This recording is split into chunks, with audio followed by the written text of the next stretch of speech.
ثم صل على سيدنا محمد وأشغل ظالم بالظالمين. اللهم صل على سيدنا محمد وأشغل ظالم بالظالمين وأخرجنا من بينهم سالمين وعلى آله وصحبه أجمعين وأخرجنا من بينهم سالمين وعلى آله وصحبه أجمعين. Assalamualaikum warahmatullahi wabarakatuh. Alhamdulillahirabbil alamin. Assalatu wassalamu ala asyrafil anbiya'i wal mursalin wa ala alihi wa sahbihi rasulillahi ajma'in. Asyhadu an la ilaha illallah wahdahu la syarikalah wa asyhadu anna Muhammadan abduhu wa rasuluh la nabiyya ba'da. Amma ba'du. Rabbis shrah li sadri wa yassir li amri wahlul 'uqdatam min lisani yafqahu qawli. Pertama dan utama sekali, marilah kita haturkan puji syukur kepada Allah Subhanahu wa Ta'ala yang telah memberikan rahmat, hidayah, dan karunia-Nya sehingga kita masih bisa bernafas pada hari ini. Dan tak lupa pula kita kirimkan salawat dan salam kepada junjungan besar kita, insannya kota Mekah, yakninya Nabi Muhammad Sallallahu Alaihi Wasallam yang telah membawa umatnya dari zaman jahiliyah menuju ke zaman yang kaya pengetahuan dan serba canggih seperti saat ini. Sebelum saya memulai materi khutbah, hendaknya kita mengucapkan basmalah bersama-sama. Bismillahirrahmanirrahim. Baiklah, saya akan memulai materi khutbah saya dengan tema dakwah Islam adalah penyatu umat. Hakikat keistimewaan dalam Islam adalah dengan memerdekakan orang lain dari jajahan nafsu-nafsu mereka sendiri. Allah Subhanahu wa Ta'ala telah menyebutkan kepada kita tentang dakwah di jalan Allah dengan cara dakwah yang diterima oleh Allah yang bermanfaat bagi masyarakat. Memenuhi hati dengan mengagungkan Allah sehingga kita takut dan berharap hanya kepada Allah. Sesungguhnya Allah mengatur dakwah ini untuk para rasul seperti tercantum dalam Al-Quran Surat Asy-Syu'ara ayat 109, 127, 145, 164, dan 180 yang bunyinya sama, yaitu A'udzu billahi minasyaitonir rajim. Bismillahirrahmanirrahim. Wa ma as'alukum alaihi min ajri in ajriya illa ala rabbil alamin. Yang artinya, dan aku tidak meminta imbalan kepadamu atas ajakan itu. Imbalanku hanyalah dari Tuhan seluruh alam. Sesungguhnya yang patut menyandang dakwah di jalan Allah Subhanahu wa Ta'ala yaitu orang yang hatinya berharap dan takut hanya kepada Allah. Selama di dalam hatinya masih ada titik harapan selain kepada Allah, pasti dia tidak akan selamat dari kekacauan dalam dakwahnya. Baik disadari maupun tanpa disadari, ada kepentingan demi sesuatu yang diharapkan selain Allah. Allah memuji orang-orang yang menyampaikan risalahnya dengan takut hanya kepada Allah dan menjadikan Allah sebaik-baik perlindungan yang disebut dalam Al-Quran Surat Al-Ahzab ayat 39 yang bunyinya Bismillahirrahmanirrahim. Allazina yuballighuna risalatillahi wa yakhshawna wa la yakhshawna ahadan illallah wa kafa billahi hasiba. Yang artinya, orang-orang yang menyampaikan risalah-risalah Allah, mereka takut kepadanya dan tidak merasa takut kepada siapapun selain kepada Allah, dan cukuplah Allah sebagai pembuat perhitungan. Dan ada juga hadis Nabi Muhammad SAW yang diriwayatkan oleh Imam Bukhari yang berbunyi An Abdillah bin Amr radhiyallahu anhum anna nabiyya sallallahu alaihi wasallam qala ballighu anni walau ayah wa hadithu an bani Israil wala haraja wa man kazaba ala mutamaidan falyatabawwa maq'adahu minan nar, yang artinya Abdullah bin Amr radhiyallahu anhu berkata, sungguh Rasulullah shallallahu alaihi wasallam bersabda, sampaikanlah ajaran Islam dariku walau satu ayat dan ceritakanlah tentang Bani Israel tanpa perlu takut. Sungguh barang siapa yang berdusta atas namaku dengan sengaja, maka tempat duduknya adalah neraka. Hadis riwayat Bukhari. Dan ada satu dalil lagi yang berbunyi, yaitu sebaik-baik kalian adalah orang yang belajar Al-Quran dan mengajarkannya. Hadis riwayat Bukhari. Sesungguhnya perkara amar ma'ruf nahi munkar adalah kewajiban yang penting sampai hari kiamat. Tapi bagaimana caranya? Yaitu amar ma'ruf dengan cara yang ma'ruf dan nahi munkar pun dengan cara yang ma'ruf. Kalau kita memerintahkan orang lain untuk berbuat hal yang baik, maka perintahkan dengan cara yang baik juga. Dan kalau mencegah orang lain dari perbuatan yang mungkar, maka cegahlah mereka dengan cara yang baik juga. Bukan mencegah kemungkaran dengan cara yang mungkar. Kita sering menyaksikan bagaimana masyarakat menggosipkan oknum-oknum yang menghina umat muslim dengan cara menggosip yang tidak menghasilkan apa-apa. Masih banyak yang tidak memahami makna mencegah dari kemungkaran dengan kebaikan. Kebanyakan malah mengeluarkan kata-kata yang tidak baik kepada oknum-oknum yang merusak Islam, atau malah memprovokasi massa untuk membalas dengan kejahatan. Bukan itu yang seharusnya dipahami dari makna nahi mungkar. Manusia yang berhasil memimpin dari semua manusia yang melakukan praktik amar ma'ruf nahi munkar, yang paling mengenal takut kepada Allah Subhanahu wa taala, yang paling mengenal kecemburuan di dalam agama Allah sesungguhnya yaitu Nabi Muhammad sallallahu alaihi wasallam. Beliau tidak pernah mencaci orang-orang musyrikin Mekah yang dulu pernah mengganggunya, orang-orang munafik Madinah yang dulu hidup bersama Rasulullah sallallahu alaihi wasallam, dan orang-orang Yahudi yang sering menggugurkan perjanjian bersama umat muslim. Sesungguhnya Nabi Muhammad sallallahu alaihi wasallam tidak menyibukkan diri dari hal-hal tersebut. Hal-hal buruk tersebut hanya akan merugikan diri sendiri. Dan beliau pun tidak berhenti untuk mengajak mereka ke jalan Allah.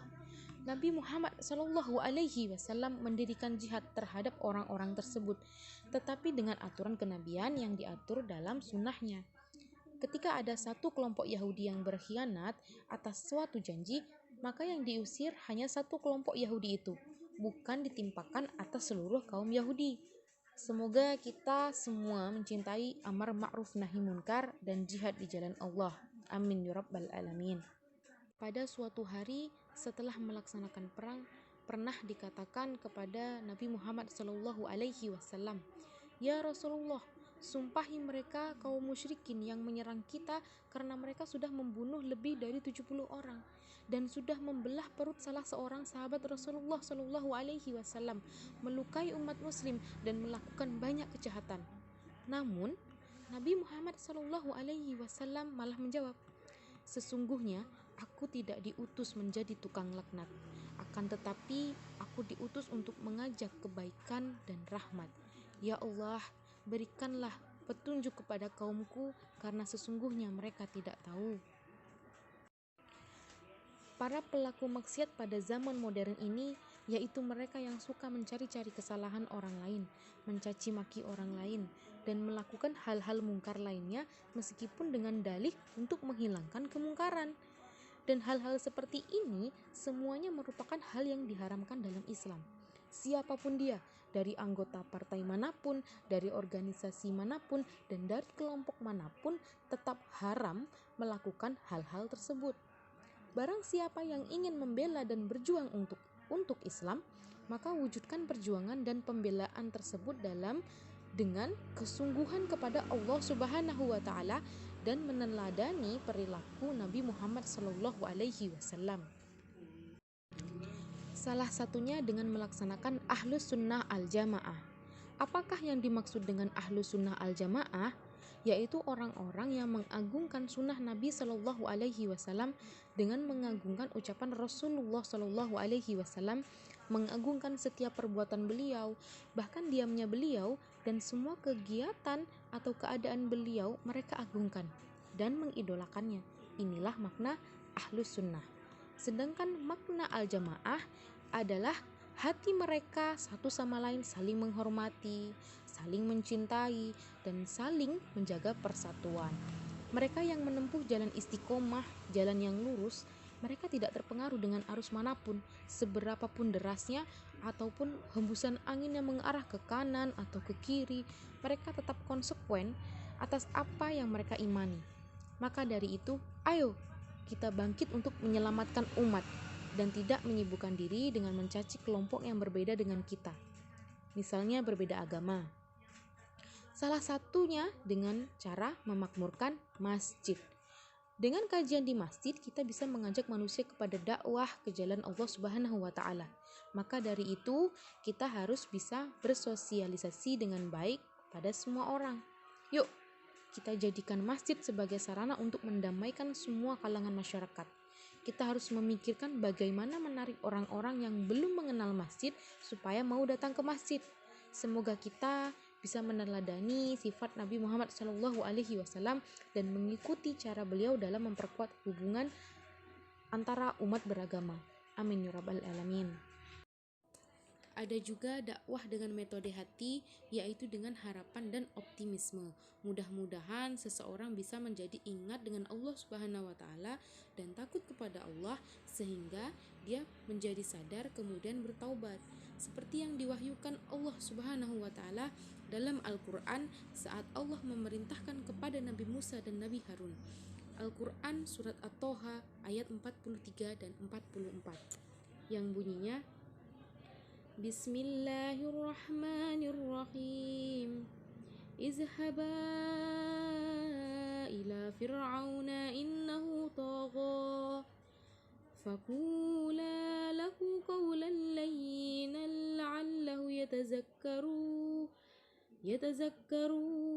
aw yakhsha.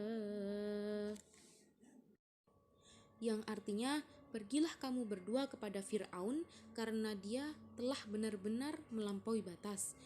Maka berbicaralah kamu berdua kepadanya dengan kata-kata yang lemah lembut. Mudah-mudahan dia sadar dan takut. Dalam ayat lain, Allah Subhanahu wa Ta'ala juga memerintahkan dalam Al-Quran surat An-Nazi'at ayat 17-19 yang bunyinya, Bismillahirrahmanirrahim.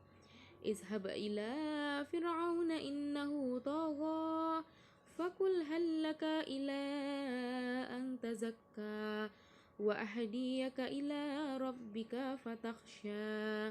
Yang artinya, pergilah engkau kepada Fir'aun, sesungguhnya dia telah melampaui batas, maka katakanlah kepada Fir'aun, adakah keinginanmu untuk membersihkan diri dari kesesatan, dan engkau akan kupimpin ke jalan yang benar. Hal yang saya sebutkan tadi dikarenakan suatu hari Nabi Musa mendapat pengaduan dari kaumnya tentang Fir'aun yang mengganggu mereka jauh sebelum datangnya Nabi Musa. Maka Nabi Musa menjawab dalam Al-Quran surat Al-A'raf ayat 128 yang bunyinya, Bismillahirrahmanirrahim. Qala Musa liqaumihi ista'inu billahi wasbiru.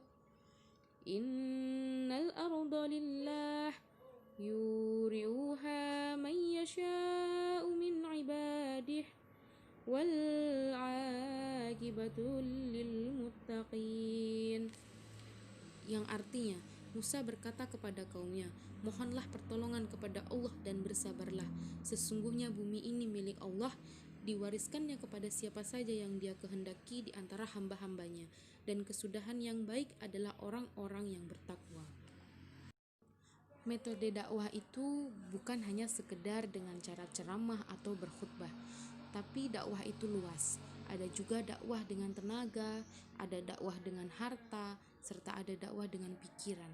Bentuknya bisa jadi seperti video di YouTube, slogan, bantuan untuk fakir miskin dan anak yatim, mengadakan majelis sholawat, tulisan di media massa dan media sosial.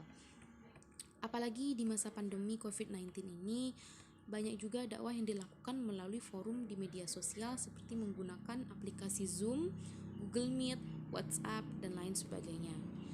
Dan yang menjadi harapan saya dan tentunya menjadi harapan bagi kita semua, semoga kita sebagai umat muslim bisa menjadikan dakwah Islam menjadi penyatu seluruh umat dan bukan menjadi pemecah belah umat. Baiklah, hanya demikian khutbah yang bisa saya sampaikan. Semoga bermanfaat bagi kita semua dan semoga yang mendengarkan mendapat nikmat dan berkah dari Allah Subhanahu wa taala. Bila ada yang salah dari saya, maka saya mohon maaf sebesar-besarnya karena manusialah tempatnya salah dan Allah Subhanahu wa taala tempatnya kebenaran. Sebelum menutup khutbah ini, marilah kita mengucapkan hamdalah dan doa penutup majelis bersama-sama. Alhamdulillahirabbil alamin. Subhanakallahumma wa bihamdika asyhadu an la ilaha illa anta astaghfiruka wa atubu ilaik. Akhirul kalam, wabillahi taufiq wal hidayah, waridho inayah. Wassalamualaikum warahmatullahi wabarakatuh.